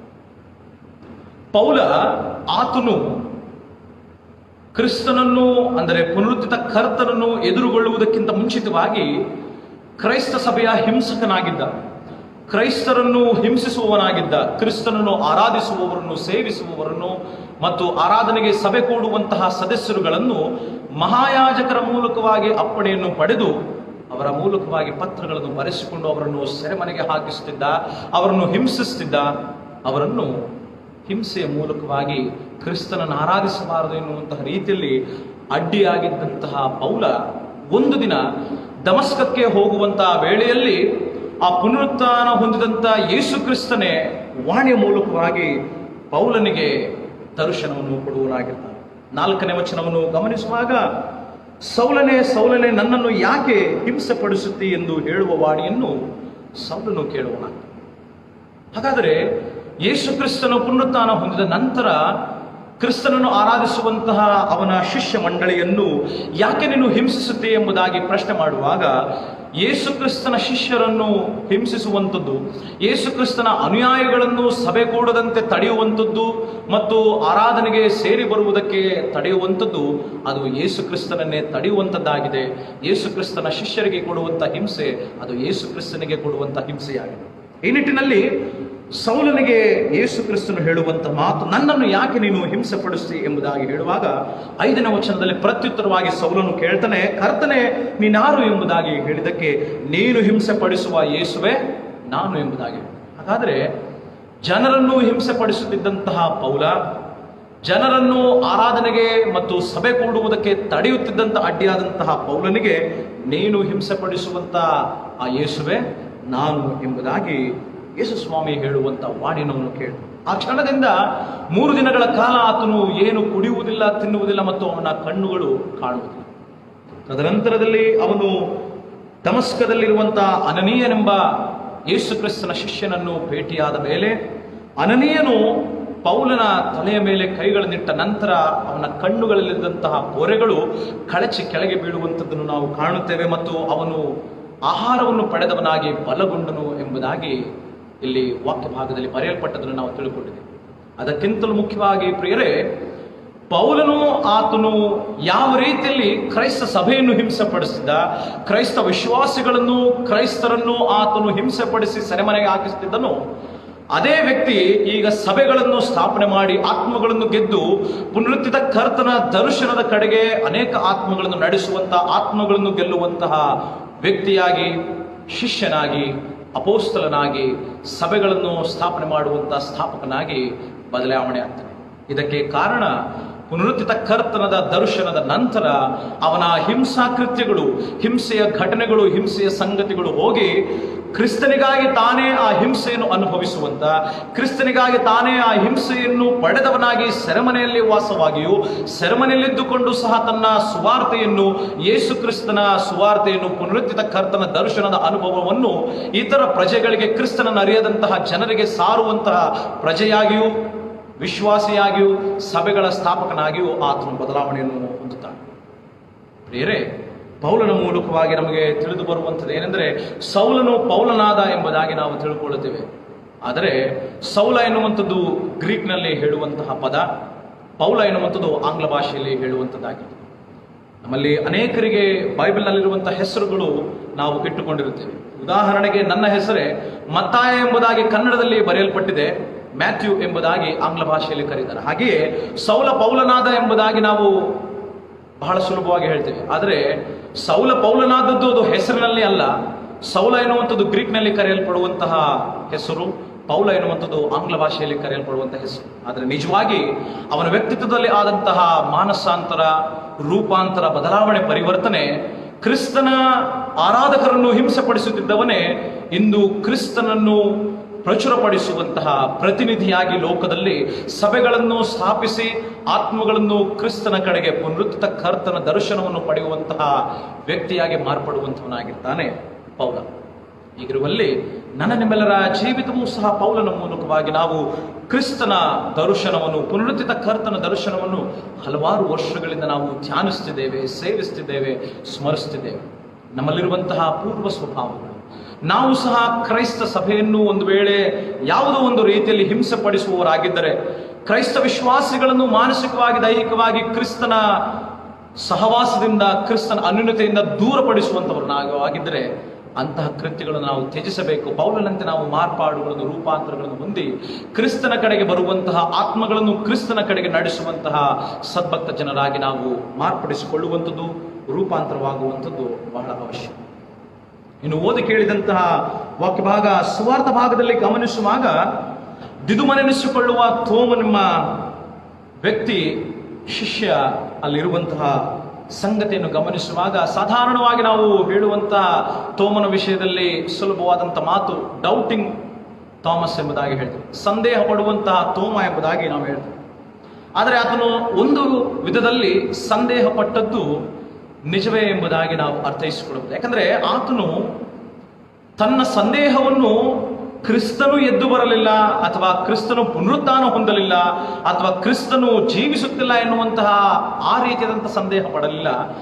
ಆದರೆ ನಿಮ್ಮ ಬಳಿಗೆ ಬಂದು ಹೋದನು ಎಂಬುದಾಗಿ 8 ದಿವಸಗಳ ಹಿಂದೆ ಕ್ರಿಸ್ತನು ನಿಮ್ಮ ಬಳಿಗೆ ಬಂದು ಹೋದನು ಎಂಬುದಕ್ಕಾಗಿ ನಾನು ಆತನ ಕೈಗಳಲ್ಲಿರುವ ಗಾಯವನ್ನು ಮುಟ್ಟಿ ನೋಡಿ ಪಕ್ಕೆಯಲ್ಲಿ ನನ್ನ ಕೈ ಹಾಕಿದ ಹೊರತು ನಾನು ನಂಬುವುದಿಲ್ಲ ಎಂಬುದಾಗಿ ಹೇಳ್ತಾರೆ. ಆದರೆ ಆತನು ಕ್ರಿಸ್ತನನ್ನು, ಅಂದರೆ ಪುನರುತ್ಥಿತ ಕರ್ತನಾದಂಥ ಯೇಸು ಕ್ರಿಸ್ತನನ್ನು ಅರ್ಥ ಮಾಡಿಕೊಳ್ಳುವಂಥ ವಿಧ ಬೇರೆ ಆಗಿತ್ತು. ಒಂದು ವೇಳೆ ನಾವು ಡೌಟಿಂಗ್ ಥಾಮಸ್ ಎಂಬುದಾಗಿ ಅಥವಾ ಸಂದೇಹ ಪಡುವಂಥ ತೋಮ ಎಂಬುದಾಗಿ ಹೇಳಬಹುದು. ಆದರೆ ನಾವು ಆತನ ಇನ್ನೊಂದು ದೃಷ್ಟಿಕೋನವನ್ನು ಗಮನಿಸುವಾಗ ಅವನು ಕ್ರಿಸ್ತನನ್ನು, ಪುನರುತ್ಥಿತ ಕರ್ತನ ದರ್ಶನವನ್ನು ಅರ್ಥ ಮಾಡಿಕೊಳ್ಳುವಂಥ ಬಗೆ ಇನ್ನೊಂದು ರೀತಿ ಎಂಬುದಾಗಿ ನಾವು ಅರ್ಥ ಮಾಡಿಕೊಳ್ಳಬಹುದು. 8 ದಿವಸಗಳ ಹಿಂದೆ ಶಿಷ್ಯರು ಇದ್ದಂತಹ ಬಳಿಯಲ್ಲಿ ಸ್ವತಃ ಕ್ರಿಸ್ತನ ದರ್ಶನ ಆ ಶಿಷ್ಯರಿಗಾಗ್ತದೆ. ಆ ಸಂದರ್ಭದಲ್ಲಿ ತೋಮನಿರುವುದಿಲ್ಲ. 8 ದಿನಗಳ ನಂತರ ಶಿಷ್ಯರೆಲ್ಲರೂ ಸಹ ತೋಮನು ಇದ್ದಂತಹ ವೇಳೆಯಲ್ಲಿ ಬಾಗಿಲುಗಳನ್ನು ಮುಚ್ಚಿಕೊಂಡಿರುತ್ತಾರೆ. ನೆನಪಿನಲ್ಲಿಟ್ಟುಕೊಳ್ಳಬೇಕು ಪ್ರಿಯರೇ, ಯೇಸು ಕ್ರಿಸ್ತನಿಗೆ, ಪುನರುತ್ಥಾನ ಹೊಂದಿದಂತಹ ಯೇಸು ಕ್ರಿಸ್ತನಿಗೆ ಬಾಗಿಲುಗಳು ಮುಚ್ಚಲ್ಪಟ್ಟಿದ್ದರೂ, ಕದಗಳೆಲ್ಲವೂ ಸಹ ಅಥವಾ ಕಿಟಕಿಗಳೆಲ್ಲವೂ ಸಹ ಮುಚ್ಚಲ್ಪಟ್ಟಿದ್ದರೂ ಸಹ ಅದರೊಳಗೆ ಪ್ರವೇಶ ಮಾಡುವಂತಹ ಅತ್ಯದ್ಭುತವಾದಂತಹ ಶಕ್ತಿ ನಮ್ಮ ಪುನರುತ್ಥಿತ ಕರ್ತನಾದಂಥ ಯೇಸು ಕ್ರಿಸ್ತನಿಗಿದೆ ಎಂಬುದಾಗಿ ನಾವು ಅರ್ಥ ಮಾಡಿಕೊಳ್ಳಬೇಕು. 26ನೇ ವಚನ, ಯೋಹಾನ 20:26ನೇ ವಚನದಲ್ಲಿ ಬರೆಯಲ್ಪಟ್ಟದೇನೆಂದರೆ, 8 ದಿವಸಗಳಾದ ಮೇಲೆ ಶಿಷ್ಯರು ತಿರುಗಿ ಒಳಗಿದ್ದಾಗ ತೋಮನು ಅವರ ಸಂಗಡ ಇದ್ದನು, ಬಾಗಿಲುಗಳು ಮುಚ್ಚಿದ್ದವು. ಆಗ ಯೇಸು ಬಂದು ನಡುವೆ ನಿಂತು ನಿಮಗೆ ಸಮಾಧಾನವಾಗಲಿ ಎಂಬುದಾಗಿ ಹೇಳ್ತಾರೆ. ಮಾತ್ರವಲ್ಲದೆ ತನ್ನ ಶಿಷ್ಯನಾದಂಥ ತೋಮನನ್ನು ಕರೆದು, ನನ್ನ ಕೈಗಳಲ್ಲಿರುವ ಗಾಯವನ್ನು ನೀನು ಮುಟ್ಟು ಮತ್ತು ಪಕ್ಕೆಯಲ್ಲಿರುವಂಥ ಗಾಯವನ್ನು ನೀನು ಮುಟ್ಟಿ ನೋಡಿ ನಂಬು ಎಂಬುದಾಗಿ ಹೇಳ್ತಾನೆ. ಆ ಸಂದರ್ಭದಲ್ಲಿ ತೋಮನು ನಂಬ್ತಾನೆ. ಆದರೆ ತೋಮನಿಗೆ ಒಂದು ಎಚ್ಚರಿಕೆಯ ಮಾತನ್ನು ಯೇಸು ಸ್ವಾಮಿ ಹೇಳ್ತಾನೆ, ನೀನು ನನ್ನನ್ನು ನೋಡಿದ್ದರಿಂದ ನಂಬಿದ್ದಿ, ಆದರೆ ನೋಡದೆ ನಂಬುವವರು ಧನ್ಯರು ಎಂಬುದಾಗಿ. ಆದರೆ ಇಂದಿನ ಪರಿಸ್ಥಿತಿ, ನಾವು ಸಹ ಅದೇ ವೇಳೆಯಲ್ಲಿ ಅದೇ ರೀತಿಯಾದಂತಹ ಪರಿಸ್ಥಿತಿ ಸಂಗತಿಗಳಲ್ಲಿ, ಅಂತಹ ದೃಷ್ಟಿಕೋನದಲ್ಲಿ ನಾವಿರುವಾಗ ನಾವು ನೋಡದೆ ನಂಬದವರಾಗಿರಬೇಕೆ ವಿನಃ ನೋಡುವುದರಿಂದ ನಂಬುವಂಥವರಾಗಿರಬಾರದು. ನಮ್ಮ ದೃಷ್ಟಿಕೋನಗಳು, ನಮ್ಮ ಹಾವಭಾವಗಳು ವಿಭಿನ್ನವಾಗಿ ಅಥವಾ ವ್ಯಕ್ತಿರಿಕ್ತವಾಗಿ ಇರಬಹುದು. ಆದರೆ ಅಂದು ಯೇಸುವನ್ನು ಮುಟ್ಟಿ ನೋಡಿದ ನಂತರ ನನ್ನ ಸ್ವಾಮಿ, ನನ್ನ ದೇವರೇ, ಮೈ ಲಾರ್ಡ್ ಮೈ ಗಾಡ್ ಎಂಬುದಾಗಿ ಹೇಳಿದಂಥ ತೋಮನ ಆ ಸ್ಟೇಟ್ಮೆಂಟ್, ತೋಮನ ಆ ಹೇಳಿಕೆ ಅಂದಿನ ಕಾಲದಲ್ಲಿ ಅರಸರುಗಳಿಗೆ, ಶಿಷ್ಯರುಗಳಿಗೆ, ಮಹಾಯಾಜಕರಿಗೆ ಪುನರುತ್ಥಿತ ಕರ್ತನ ದರ್ಶನದ ಸಾಕ್ಷಿಯ ಹೇಳಿಕೆ ಮತ್ತು ಸಾಕ್ಷಿಯ ಮಾತು ಮತ್ತು ನಂಬಿಕೆಯ, ವಿಶ್ವಾಸದ, ನಿರೀಕ್ಷೆಯ ಅರಿಕೆ ತೋಮನ ಮಾತಾಗಿತ್ತು ಪ್ರಿಯರೇ. ಆತನ ಅರ್ಥ ಮಾಡಿಕೊಳ್ಳುವಿಕೆ ಬೇರೊಂದು ದೃಷ್ಟಿಕೋನದಲ್ಲಾಗಿರಬಹುದು. ಆದರೆ ಎಲ್ಲಿ ಮಹಾಯಾಜಕರು, ಶಾಸ್ತ್ರಿಗಳು, ಫರಿಸಾಯರು ಮತ್ತು ಅರಸರುಗಳು ಕ್ರಿಸ್ತನು ಎದ್ದು ಬಂದು ಬಿಡುತ್ತಾನೆ, ಇಲ್ಲವೇ ಆತನ ಶಿಷ್ಯರೇ ಆ ಕ್ರಿಸ್ತನ ಮೃತದೇಹವನ್ನು ಎತ್ತುಕೊಂಡು ಹೋಗಿ ಕ್ರಿಸ್ತನು ಎದ್ದಿದ್ದಾನೆ ಎಂಬುದಾಗಿ ಇಲ್ಲ ಸಲ್ಲದಂತಹ ಮಾತುಗಳನ್ನು ಹಬ್ಬಿಸಿ ಬಿಡುತ್ತಾರೆ ಎಂಬುದಾಗಿ, ಸುಳ್ಳಾಗಿ ಹೇಳುವಂತವರಾಗಿದ್ದಾರೆ ಎಂಬುದಾಗಿ ಹೇಳುವಂತಹ ಮಾತಿಗೆ ಈ ಮಾತು, ತೋಮನ ಈ ಅರಿಕೆ, ಈ ತೋಮನ ವಿಶ್ವಾಸದ ಅರಿಕೆ, ತೋಮನ ಈ ಹೇಳಿಕೆ ಅಂದಿನ ಜನರಿಗೆ, ಅಂದಿನ ಕಾಲಕ್ಕೆ ಇದು ವಿಶ್ವಾಸದ ಅರಿಕೆಯಾಗಿರುತ್ತದೆ, ಸಾಕ್ಷಿಯ ಮಾತು ಆಗಿರುತ್ತದೆ. ಆದರೆ ಯೇಸು ಕ್ರಿಸ್ತನು ನಮಗೂ ಸಹ ಎಚ್ಚರಿಸ್ತಾನೆ, ತೋಮನಿಗೆ ಎಚ್ಚರಿಸಿದ ಹಾಗೆ, ನೋಡದೆ ನಂಬುವವರು ಧನ್ಯರು ಎಂಬುದಾಗಿ. ನಮ್ಮ ಕ್ರೈಸ್ತಿಯ ಜೀವಿತ ವಿಶ್ವಾಸದ ಮೇಲೆ, ಕ್ರಿಸ್ತನ ಮೇಲಿನ ನಂಬಿಕೆಯ ಮೇಲೆ ಆಧಾರಗೊಂಡಿದೆ ಪ್ರಿಯ.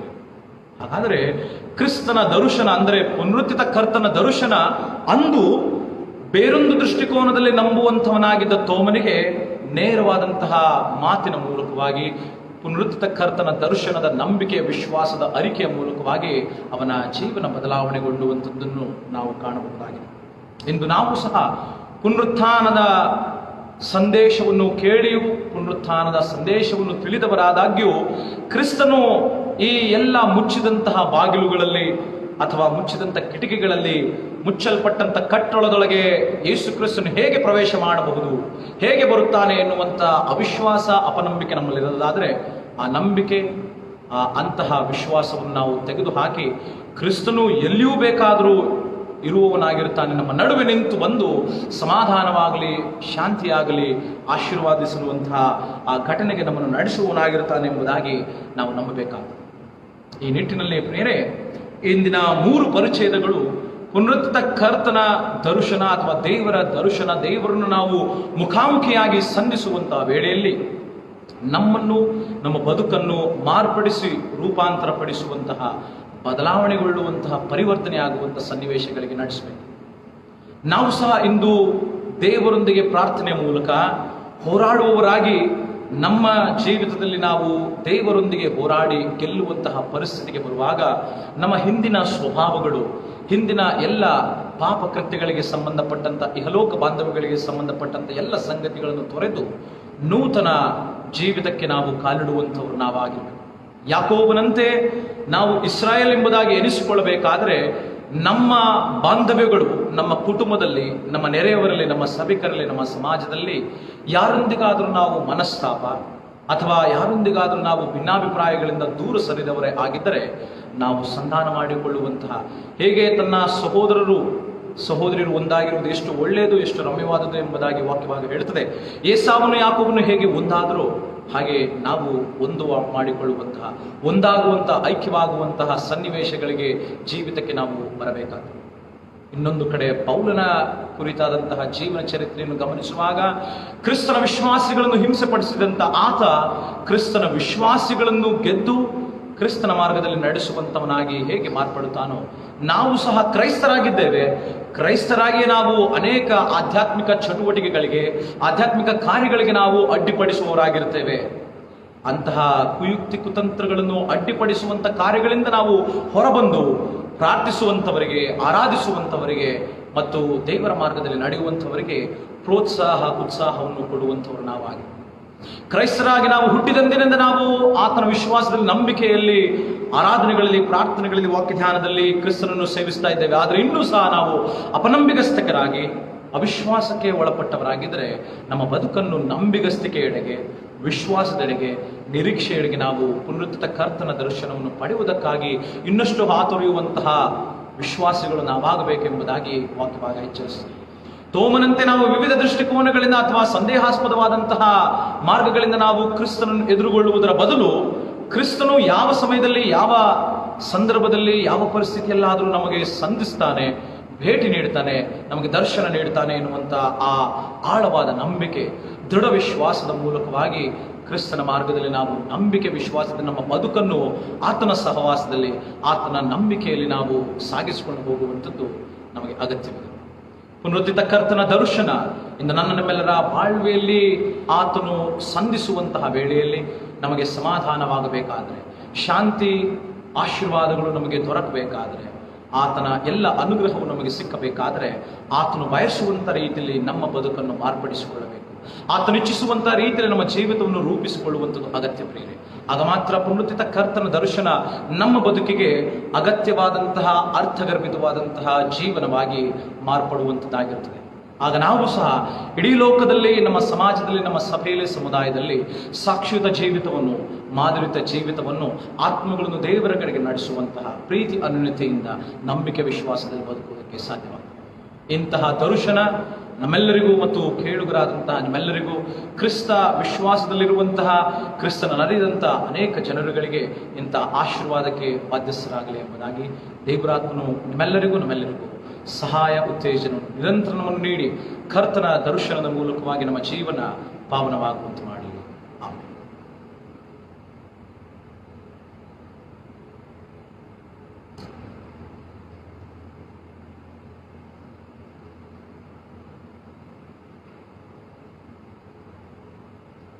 ಜ್ಞಾನ ಕೀರ್ತನೆಗಳಲ್ಲಿ 89ನೇ ಜ್ಞಾನ ಕೀರ್ತನೆಯನ್ನು ಮಾಡೋಣ. 98ನೇ ಜ್ಞಾನ ಕೀರ್ತನೆಯನ್ನು ಮಾಡೋಣ. 98ನೇ ಜ್ಞಾನ ಕೀರ್ತನೆ, ದೇವರ ವಾಕ್ಯವಿನಿ ಸತ್ಯ, ದೇವರ ಜ್ಞಾನವಿನಿ. 2ನೇ ಚರಣ ಮತ್ತು 4ನೇ ಚರಣವನ್ನು ಮಾಡೋಣ. 2ನೇ ಮತ್ತು 4ನೇ ಚರಣವನ್ನು ಮಾತ್ರ ಮಾಡೋಣ. 98ನೇ ಜ್ಞಾನ ಕೀರ್ತನೆ, ದೇವರ ವಾಕ್ಯವಿನಿ ಸತ್ಯ, ದೇವರ ಜ್ಞಾನವೇ.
ಎರಡನೇ ಚರಣ. ಅನ್ನದ ಪೇಟಿಯಂತೆ ಇದು ಹೊನ್ನಿ ನಿಮ್ ತುಂಬಿರುತ್ತೆ, ಅನ್ನದ ಪೇಟಿಯಂತೆ ಇದು ಹೊನ್ನಿ ನಿಮ್ ತುಂಬಿರುತ್ತೆ. ಉನ್ನತ ಕ್ರಿಸ್ತನ ಸನ್ನುತ ಜ್ಯೋತಿಯ ಚೆನ್ನಾಗಿ ತೋರಿಪುದು, ಉನ್ನತ ಕ್ರಿಸ್ತನ ಸನ್ನುತ ಜ್ಯೋತಿಯ ಚೆನ್ನಾಗಿ ತೋರಿಪುದು. ದೇವರ ವಾಕ್ಯವೇ ನೀ ಸತ್ಯ, ದೇವರ ಜ್ಞಾನವೇ ನೀ, ದೇವರ ವಾಕ್ಯವೇ ನೀ ಸತ್ಯ, ದೇವರ ಜ್ಞಾನವೇ ನೀ. ಭಾವಿಸಿ ಜ್ಯೋತಿಯ ತೆರೆದೊಳು ನಿತ್ಯವು ದೀವಿಸಿ ಬೆಳಗುವೆ ನೀ, ಭಾವಿಸಿ ಜ್ಯೋತಿಯ ತೆರೆದೊಳು ನಿತ್ಯವು ದೀವಿಸಿ ಬೆಳಗುವೆ ನೀ.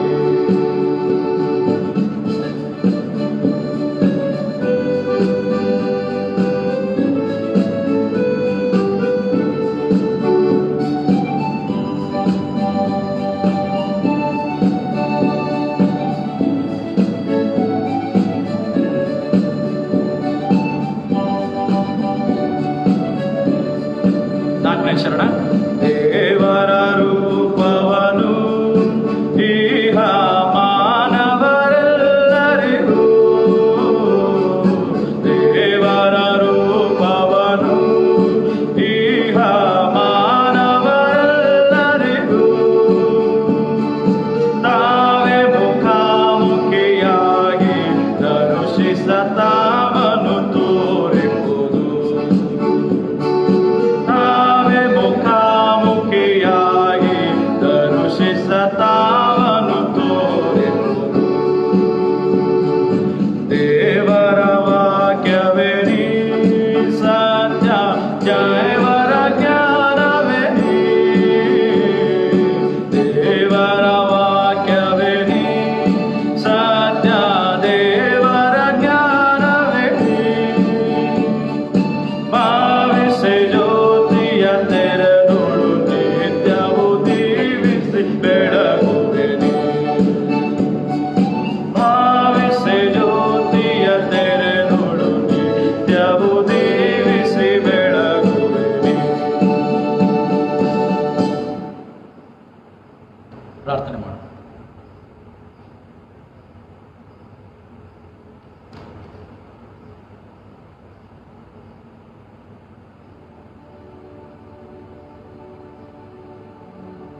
ಪ್ರೀತಿಯುಳ್ಳ ನಮ್ಮ ಸ್ವಾಮಿ, ನಮ್ಮ ದೇವರೇ, ನಿನ್ನ ನಾಮಕ್ಕೆ ಸ್ತೋತ್ರವಾಗಲಿ. ಅರ್ಥಗರ್ಭಿತವಾದಂತಹ ಮಾತುಗಳನ್ನು, ವಾಕ್ಯದ ಗೂಢಾರ್ಥಗಳನ್ನು ನಮಗೆ ತಿಳಿಯಪಡಿಸಿದಕ್ಕೋಸ್ಕರವಾಗಿ ನಿನಗೆ ಸ್ತೋತ್ರ ಮಾಡುತ್ತೇವೆ. ಕೇಳಿದಂತಹ ವಾಕ್ಯದ ಹಿನ್ನೆಲೆಯಲ್ಲಿ ಯಾಕೋಬನ ಹೆಸರು ಹೇಗೆ ಕೇವಲ ಹೆಸರುಗಳಿಂದ ಮಾತ್ರವೇ ಮಾರ್ಪಾಡಾಗದೆ ಆತನ ವ್ಯಕ್ತಿತ್ವವನ್ನೇ, ಬದುಕನ್ನೇ ಬದಲಾಯಿಸಿತು, ಹಾಗೆ ನಾವು ಸಹ ಬದಲಾಯಿಸಿಕೊಳ್ಳುವುದಕ್ಕೆ ನಮಗೆ ಸಹಾಯವನ್ನು ದಯಪಾಲಿಸು. ಕ್ರಿಸ್ತನ ವಿಶ್ವಾಸಿಗಳನ್ನು ಕ್ರಿಸ್ತನನ್ನೇ ಹಿಂಸೆಪಡಿಸಿದಂಥ ಪೌಲನು ಕ್ರೈಸ್ತ ಸಭೆಗಳ ಸ್ಥಾಪಕನಾಗಿ ಹೇಗೆ ಮಾರ್ಪಾಡು ಹೊಂದಿದನು, ಹಾಗೆ ನಾವು ಸಹ ಈ ಲೋಕದಲ್ಲಿ ಪ್ರತಿನಿಧಿಗಳಾಗಿ, ನಿನ್ನನ್ನು ಪ್ರತಿಬಿಂಬಿಸುವಂತಹ ಪ್ರತಿನಿಧಿಗಳಾಗಿ ನಾವು ಮಾರ್ಪಾಡಾಗುವಂತೆ, ನಿನ್ನ ನಂಬಿಕೆ, ವಿಶ್ವಾಸ, ದೃಢ ನಿರೀಕ್ಷೆಯಲ್ಲಿ ಆಳವಾಗಿ ನಿನ್ನ ಸಹವಾಸದಲ್ಲಿ ಬೇರೂರಿದವರಾಗಿ ಸಾಕ್ಷಿಯುತ ಮಕ್ಕಳಾಗಿ ನಾವು ಬದುಕಲು ಸಹಾಯಿಸು ಎಂಬುದಾಗಿ ಪ್ರಾರ್ಥನೆ ಮಾಡಿ. ನಿನ್ನ ಕೃಪೆಯು, ನಿನ್ನ ದಯೆಯು ನಿನ್ನ ಭಕ್ತರಾದಂಥ ನಮ್ಮೆಲ್ಲರ ಮೇಲೆ, ನಿನ್ನ ಮಕ್ಕಳಾದಂಥ ನಮ್ಮೆಲ್ಲರಿಗೂ ನೀನು ಅನುಗ್ರಹಿಸಿ ಕಾಪಾಡಿಸು. ನಾವು ಸಹ ಸಂದೇಹಾಸ್ಪದನ ನಿನ್ನ ಕಾರ್ಯಗಳನ್ನು, ನಿನ್ನ ವಿಷಯಗಳಲ್ಲಿ, ನಿನ್ನ ಮಾತಿನಲ್ಲಿ, ವಾಕ್ಯದ ರೀತಿಯಲ್ಲಿ ನಾವು ಬದುಕದೆ ನಂಬಿಕೆ, ವಿಶ್ವಾಸ, ನಿರೀಕ್ಷೆಗಳಿಂದ ನಾವು ಬದುಕುವುದಕ್ಕೆ ನಮಗೆ ಸಹಾಯ ಮಾಡಿ. ನಿನ್ನೆಲ್ಲ ವಿಧವಾದಂತಹ ಆಶೀರ್ವಾದಗಳೊಂದಿಗೆ ನಮ್ಮ ಬದುಕು ನಿನ್ನ ದರ್ಶನವನ್ನು ಅಪೇಕ್ಷಿಸುವುದರ ಮೂಲಕ, ನಿನ್ನ ದರ್ಶನವನ್ನು ಪಡೆದವರಾದ ಮೂಲಕ ಬದಲಾವಣೆ, ರೂಪಾಂತರಕ್ಕೆ ಒಳಪಡಲಿ. ನಿನ್ನ ವಾಕ್ಯದ ಮೂಲಕವಾಗಿ ಪುನರುತ್ಥಿತ ಕರ್ತನ ದರ್ಶನವನ್ನು ನಮಗೆ ನೀಡಿದ್ದಿ. ನಿನಗೆ ಸ್ತೋತ್ರವಾಗಲಿ ಸ್ವಾಮಿ. ನಿನ್ನ ಶುಭವೂ ಕೃಪೆಯು ನಮ್ಮೆಲ್ಲರನ್ನೂ ಹಿಂಬಾಲಿಸುವುದಕ್ಕೆ ಸದಾಕಾಲವು ನಿನ್ನ ಆತ್ಮನ ಉತ್ತೇಜನ ನಮಗಿರಲಿ ಎಂಬುದಾಗಿ ಪ್ರಾರ್ಥಿಸ್ತೀವಿ. ಕಳೆದ ವಾರದಲ್ಲಿ ತಮ್ಮ ಜನನ ದಿವಸ ವಿವಾಹ ವಾರ್ಷಿಕೋತ್ಸವವನ್ನು ಕಂಡಂತ ಎಲ್ಲ ಪ್ರಿಯರಿಗೋಸ್ಕರವಾಗಿ ನಾವು ಪ್ರಾರ್ಥಿಸ್ತೇವೆ. ಸ್ಟೀನ್ ಸ್ಮಾರಕ ದೇವಾಲಯದ ಸದಸ್ಯರುಗಳನ್ನು ನಾವು ಹೆಸರಿಡಿದು ಪ್ರಾರ್ಥಿಸ್ತೇವೆ.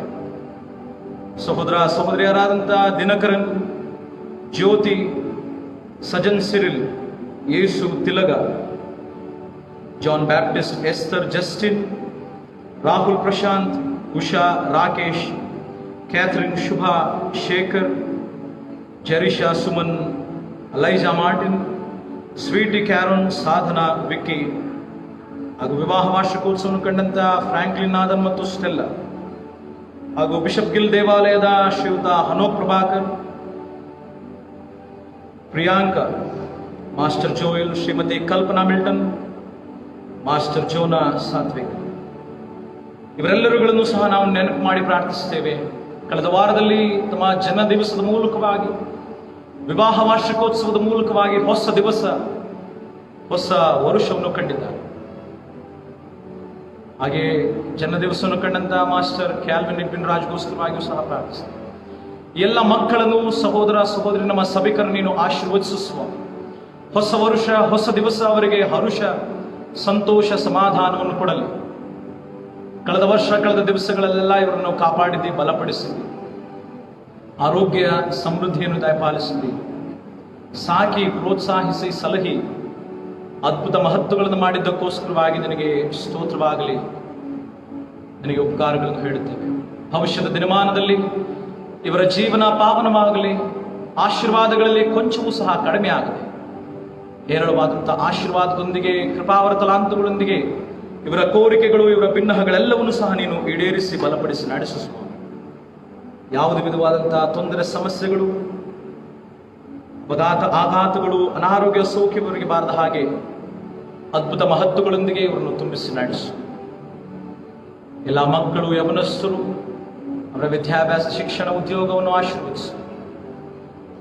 ಎಲ್ಲ ಪುರುಷರು, ಮಹಿಳೆಯರು ಅವರ ಉದ್ಯೋಗ, ವ್ಯವಹಾರ, ಕೆಲಸ ಕಾರ್ಯಗಳು, ವೃತ್ತಿಪರ ಬದುಕನ್ನು ನೀನು ಆಶೀರ್ವದಿಸು. ಹಿರಿಯರು, ವೃದ್ಧಾಪ್ಯದಲ್ಲಿರುವಂಥ ಎಲ್ಲರನ್ನೂ ನೀನೇ ಆಶ್ರಯವೂ ಆಧಾರವಾಗಿ ಸಮಾಧಾನ, ಶಾಂತಿ, ನೆಮ್ಮದಿಯಿಂದ ಬದುಕುವ ಹಾಗೆ ಮಾಡಿ. ಅನಾರೋಗ್ಯ, ಅಸೌಖ್ಯದಲ್ಲಿರುವವರನ್ನು ಸಹ ನೆನಪು ಮಾಡಿ ಪ್ರಾರ್ಥಿಸ್ತೇವೆ. ಶ್ರೀಯುತ ಇಲಂಗೋವನ್ರವರನ್ನು ಶಸ್ತ್ರಚಿಕಿತ್ಸೆ ಮೂಲಕವಾಗಿ ಒಳ್ಳೆಯ ಆರೋಗ್ಯವನ್ನು ಕೊಟ್ಟಿದ್ದಿ, ಆರೋಗ್ಯದಲ್ಲಿ ಚೇತರಿಕೆಯನ್ನು ನೀಡುತ್ತಾ ಬಂದದಕ್ಕೋಸ್ಕರವಾಗಿ ನನಗೆ ಸ್ತೋತ್ರ ಮಾಡುತ್ತೇವೆ.